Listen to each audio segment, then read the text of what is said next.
नाम के गांव में चंदा और शांति नाम की जिठानी और देवरानी रहती थी। चंदा का पति बहुत पैसे वाला था। उनके पास किसी भी चीज की कोई कमी नहीं थी और उसके विपरीत शांति का पति बहुत ही गरीब और नशेड़ी था। शांति चंदा के घर में काम करके अपना घर चलाती थी।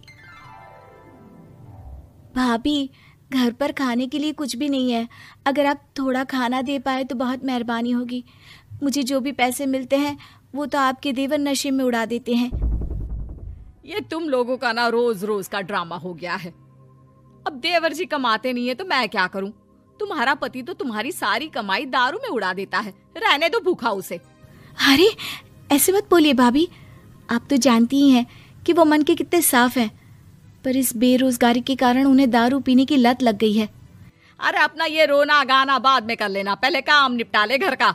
मेरा और टाइम खराब ना कर। जा गेहूं पीस ले, फिर तुझे कपड़े भी धोने हैं। शांति रसोई घर में जाकर गेहूं पीसने लगती है। पीसते पीसते कुछ गेहूं वहां कपड़ों में गिर जाते हैं, जिसे देखकर उसके दिमाग में एक आइडिया आता है।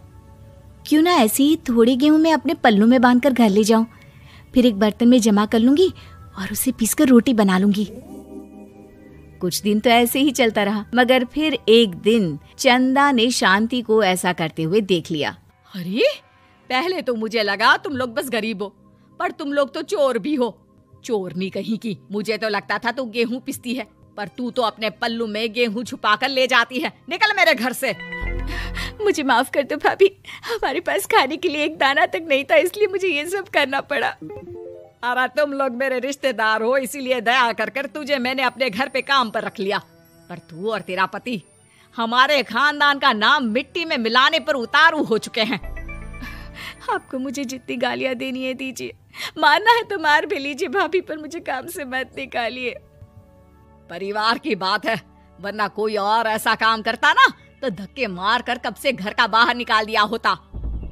रोते रोते शांति अपने घर चली जाती है, जहाँ उसका नशेड़ी पति कहता है, अरे कहाँ रह गई थी कामचोर?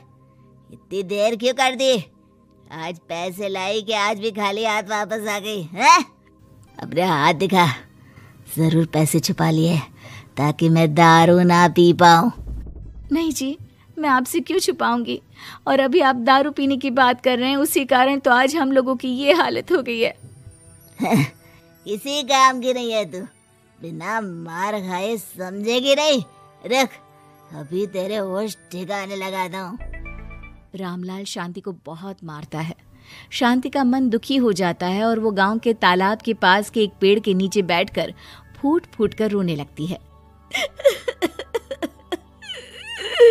मैंने कभी किसी का बुरा नहीं किया, फिर भी भगवान मेरे साथ ऐसा क्यों कर रहा है? मैं तो रामलाल जी की फिक्र करती हूँ, फिर भी उन्होंने मुझे इतना मारा। तभी उसे एक आवाज सुनाई देती है, रोने की कोई जरूरत नहीं है बेटी, चिंता क्यों करती हो? ये आवाज कहाँ से आ रही है? शांति अपने आसपास देखती है, उसे कोई नहीं दिखता। वो ऊपर देखती है, जहाँ उसे एक छोटी सी परी दिखती है। आप कौन है? आप तो कोई परी लगती हैं। हाँ बेटी, मैं इसी पेड़ पर रहती हूँ। मैंने तुम्हारी सारी बात सुनी, अब तुम्हें फिक्र करने की कोई जरूरत नहीं। अपनी आंखें बंद करो।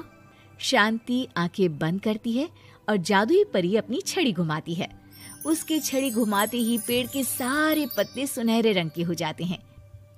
परी उनमें से एक पत्ता तोड़ लेती है और फिर से अपनी छड़ी घुमाती है, जिसके कारण सारे पत्ते पहले की तरह साधारण से दिखने लगते हैं। आंखें खोलो बेटा। लो, इस पत्ते को ले जाकर अपने तकिए के नीचे रख देना। ये तो एक साधारण पत्ता है, इससे क्या होगा?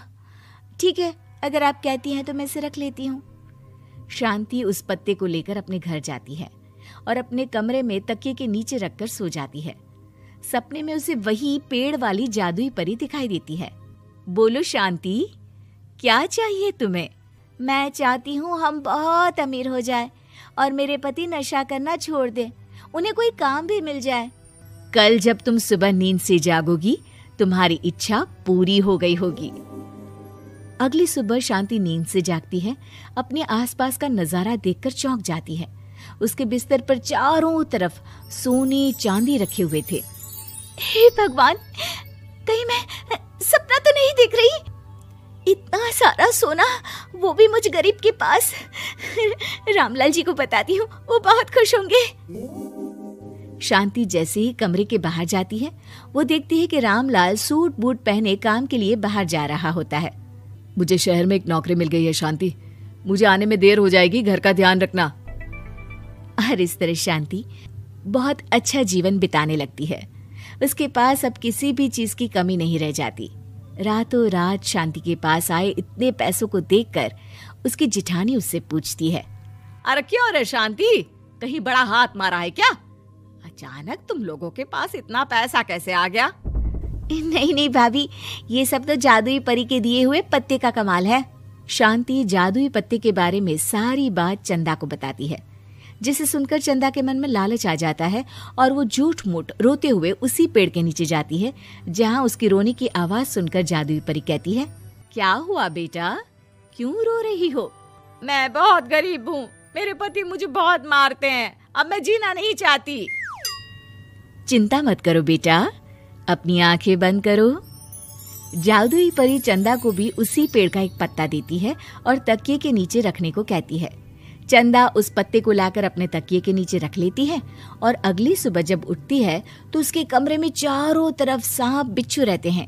अरे बचाओ बचाओ, कोई मुझे बचाओ, ये कैसा पत्ता है जिसे लाने के बाद उस गरीब शांति के पास तो इतना सारा सोना आ गया, और मेरे चारों तरफ ये सांप बिच्छू, अरे कोई बचाओ।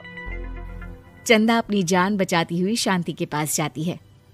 चलिए भाभी, मुझे लगता है आपके घर में सांप बिच्छू को बस जादुई परी ही हटा सकती है।